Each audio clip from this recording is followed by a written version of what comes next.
سن نبی داؤد میں ہے، امام کائنات حضرت محمد الرسول اللہ صلی اللہ علیہ وسلم کے صحابی ابو سالبہ کہتے ہیں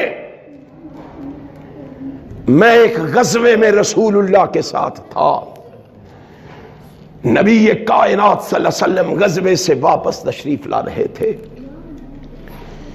امام کائنات صلی اللہ علیہ وسلم نے واپسی پر ایک جگہ پہ پڑاؤ کیا، کچھ دیر کے لیے رحمت کائنات ٹھہرے،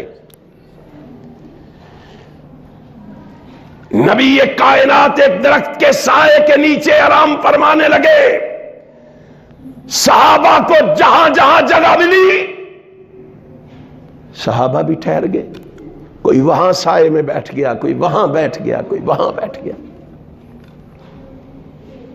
تھوڑی دیر کے بعد امام کائنات اٹھے، دیکھا کوئی صحابی وہاں بیٹھا ہے، کوئی وہاں بیٹھا ہے، کوئی وہاں بیٹھا ہے، کوئی وہاں بیٹھا ہے۔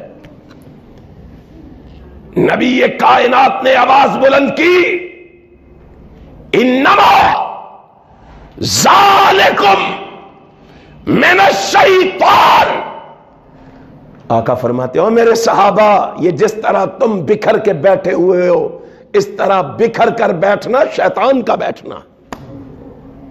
اتنا کہنا ہوا، آقا کیا حکم ہے؟ فرمایا مل کے بیٹھو، جڑ کے بیٹھو، اکٹھے ہو کے بیٹھو۔ بس صحابہ نے سنا، کیا کہا کسی نے؟ کسی کی زبان سے نکلا آقا یہاں دھوپ ہے، ہم تو سائے میں بیٹھے ہوئے ہیں، گرمی ہے، شدت ہے، حدت ہے۔ نہیں، اللہ کی قسم نہ کسی نے گرمی دیکھی، نہ شدت اس کی دیکھی، نہ حدت دیکھی، سارے بھاگے، اکٹ سے ہو گئے۔ ابو سالبہ کہتے ہیں لو بسط علیہم ثوب لعمہم، اللہ کی قسم صحابہ اس طرح نبی کا فرمان سننے کے بعد مل کے بیٹھے کہ ان پر اگر ایک چادر تانی جاتی وہ سارے صحابہ اس کے نیچے پورے آ جاتے تھے۔ اس انداز سے انہوں نے رسول اللہ کی اطاعت و فرما برداری کی، رسول اللہ کا کہا مانا، رسول اللہ کے نقش قدم پہ چلے۔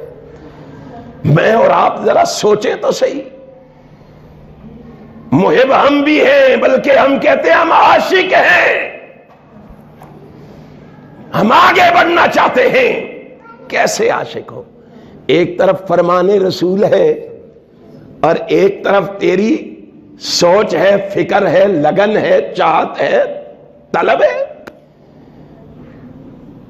یہ کیسا محب ہے، یہ کیسا پیار کرنے والا ہے؟ پیار آمینہ کے لال سے کرتا ہے، مرضی اپنی کرتا ہے۔ کیا محب کی یہ نشانی ہوتی ہے؟ کیا پیار کرنے والے کی یہ نشانی ہوتی ہے؟ پیار کرنے والے کی نشانی لو کان حبک صادقا لاطعتہ ان المحب لمن یحب مطیع۔ اور محب جو ہوتا ہے، پیار کرنے والا جو ہوتا ہے، وہ مر جانا تو گوارا کر لیتا ہے، محبوب کی بات پہ آنچ آنے دینا گوارا نہیں کرتا۔